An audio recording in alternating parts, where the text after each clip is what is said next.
Tomorrow, but more misty drizzles and temperatures staying mostly in the 40s, barely getting into the lower 50s as we head into tomorrow afternoon. Milder as we head into our Thursday as low pressure develops, but that's going to give us another soaking as we head into Thursday. Temperature wise tonight, you see those readings getting down into the low to mid 40s with mostly cloudy skies.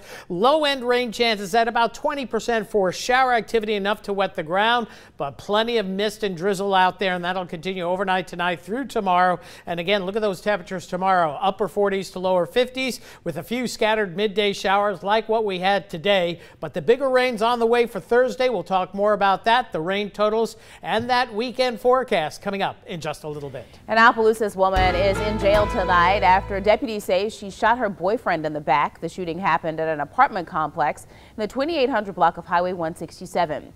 41-year-old Crystal Bell Edmond was arrested on one count of attempted second-degree murder.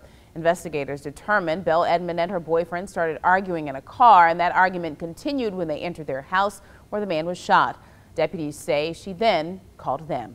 Staying in St. Landry Parish, the parish animal shelter is announcing its intake facilities will be closed temporarily. Now, the shelter is currently restructuring to improve overall functionality and efficiency. The shelter will only accept emergency calls from the public and to continue provide essential services. Still no sign of 12 missing squirrel monkeys over at Louisiana. The monkeys disappeared over the weekend, and Broussard police say they are investigating the case as a theft and also looking into any possible connections to another monkey theft making national headlines. In Dallas, 2 emperor tamarin monkeys are missing from the zoo. Police say the habitat was intentionally compromised. Earlier this month, a clouded leopard disappeared for several hours and a suspicious tear was found in its enclosure. And other similar cuts were found in fencing for langur monkeys again at the zoo in Dallas.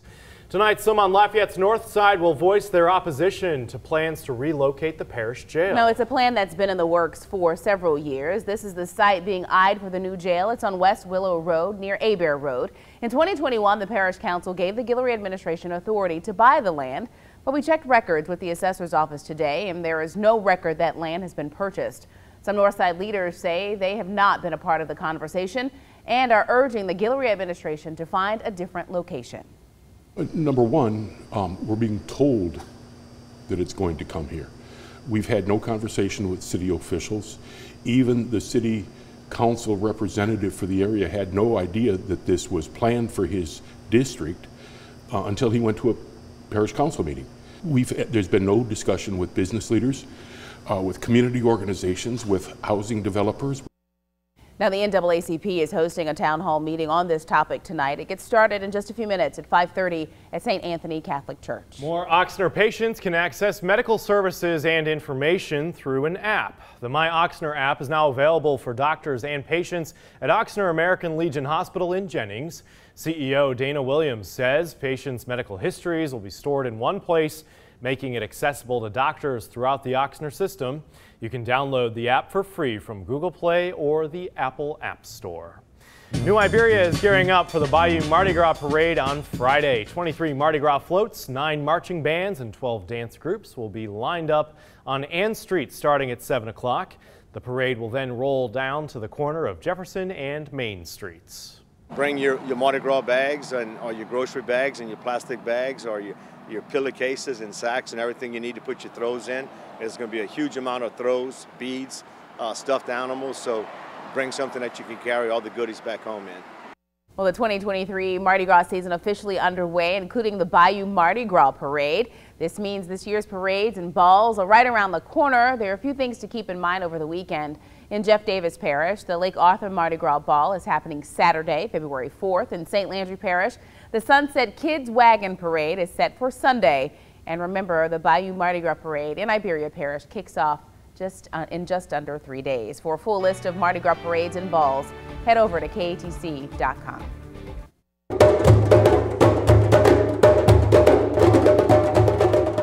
Black History Month starts tomorrow, and today LCG hosted a Black History Month kickoff event. The event was held at the LCG Atrium on University Avenue. City officials got the chance to recognize and honor local community members. it gives me a lot of hope, you know, to see our younger generation, to see, again, someone that just celebrated their 100th birthday, to know how far we've come as a community, to know how far we've come as a country, to know how far we've come, again, as humanity, as just humans, as God's children. It's very moving. And still ahead right here on Acadiana's News Channel at 5, more questions emerging in the Tyree Nichols investigation is coming as the Nichols family prepares to say goodbye. We'll have the latest on the investigation coming up. And our old nemesis, the subtropical jet stream, conspiring to keep it gloomy across Acadiana, and eventually a good soaking on the way as we head into Thursday. We'll have all the details in the True View forecast coming up right after the break. Detectives with the Acadia Parish Sheriff's Office are investigating a burglary which occurred in the 600 block of Drum Road near Mermentau. This incident occurred at approximately 4:30 p.m. on January 27th of 2023. Two unknown suspects made entry into the home by force. Once inside, they rummaged through the residence and shop. Several items were stolen, including a 2012 Polaris Ranger camo in color, a Ruger 1022 rifle, and an M1 carbine rifle. Stolen items are valued at approximately $12,000. If you have any information regarding this crime, you're urged to call the TIPS line at 789-TIPS or download our P3 app on your mobile device to report your tip anonymously. All callers will remain anonymous and can receive up to a $1,000 cash reward for information leading to an arrest in this case. Be the difference. For Crime Stoppers of Acadia Parish, I'm Sheriff K.P. Gibson. If you have any information on this crime, call Crime Stoppers at 789-TIPS. You could earn up to a $1,000 cash reward. From the KATC Weatherland, here's Rob's forecast. Welcome back. Well, the old arch nemesis, that subtropical jet stream coming at us from the southwest, throwing a batch of rain at us earlier today, keeping it gloomy even outside of the showers. Lots of misty drizzle across the area, and that's the story through tomorrow. Eventually, a much better chance of rain and soaking rains on the way into Thursday. So let's take a look at that big picture as we look at the upper level low. That's going to be our Thursday weather maker rather. But the subtropical jet stream dominating. It's shifting a little bit back to the west, so that's where the main precipitation has been, the persistent precipitation. You have this big hot ridge of high pressure. It's keeping Florida in the mid to upper 80s, so they're the only folks that are missing out on winter-like conditions across the region. So as we look at the big picture, we see kind of very similar to what we saw yesterday.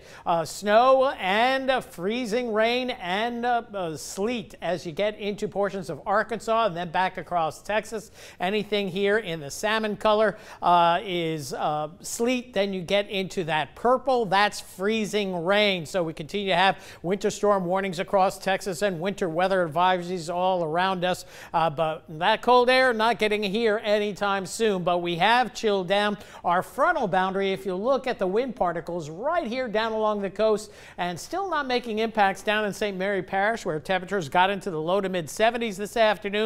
The rest of us 40s and 50s. And as we take a look at Power Doppler 3, not a whole lot showing up. We have misty drizzle area wide, but the drizzle is so fine that the Doppler radar beam goes right through it. But we are picking up on shower activity, mainly along and north of I-10 from the Welsh area into Jeff Davis Parish, and some pretty good shower activity showing up between Basile and Eunice. Eunice, it looks like you're going to see a batch of rain coming through in the next 20 minutes or so. Should last about a half hour, and then back to your drizzle and mist schedule. So that's the story overnight tonight. We'll see mostly cloudy skies. Again, pressure gradient kind of packed, so a breeze out of the northeast. By tomorrow morning, lower 40s, so a little bit of a chill in the air with mostly cloudy skies, some misty drizzle at any time. Some scattered showers mid-afternoon hours. Models like it toward the west of us or to the north of us, but so far the subtropical jet stream has been over-delivering on igniting some precipitation. So I'm going 40% tomorrow. I think it's 20%. Weather Service is going for a 20%. That's a brave forecast. Might be a good one, but it's a brave forecast. We'll err on the side of caution. Scattered showers possible. Then as we head into Thursday, here we go. Widespread rain, some embedded thunder possible. And right near this area of low pressure, there could be a very low-end threat of severe weather, but we're not concerned with it. Showers begin to taper Thursday afternoon, and going into Friday, we'll start out with mostly cloudy skies, but we should see the sun return for Friday afternoon. As for rainfall totals, we're going with the Euro here. Again, 1 to 3 inches of rain possible Thursday. Some areas get less, some areas get more, and like the last 3 systems that have moved through Acadiana, we've exceeded the forecast totals other than the graph model, and the graph model is not doing too well today. We'll see how that looks later on tonight. But overall, expect another soaking on Thursday, and then winter weather to our north and to our west. Some more accumulating ice across the Texas Hill Country from all the way back through by the Big Bend, through San Angelo, and then as you get into the higher country of the Texas Hill Country outside of Austin to the north and west, where you have some elevation at play. Severe weather threat for Acadiana going into Thursday. Low-end threat. We're not going to play this up too much. I don't think we're going to see much, but maybe southeast Louisiana. Temperatures tonight, lower 40s. Could see upper 30s, northern portions of the area. And then tomorrow, we stay mostly in the 40s to lower 50s. So overnight tonight, 42 is the low that we'll go with patchy drizzle and mist from time to time. Chance of enough rain to wet the ground at about 30%. We go 40% tomorrow with plenty of drizzle and mist, especially during the morning hours, and I think we just see lots of cloud cover, maybe a few breaks in the clouds if we're lucky. We get into Thursday, there's your 90% chance of rain. We'll say 1 to 3 inches of rain possible. Clearing for Friday afternoon, and looky here, we got a good-looking weekend on tap with mostly sunny skies Saturday, fair to partly cloudy skies, maybe a few more clouds Sunday, and temperatures nice and comfortable. Not quite spring-like, but a nice dry weekend, which we haven't had in the last several weekends. We've been watching. All right, thanks, Rob. Still ahead tonight on KATC. Some voters are asking for Congressman George Santos to resign. We'll have a look at a survey and its latest numbers coming up when we return.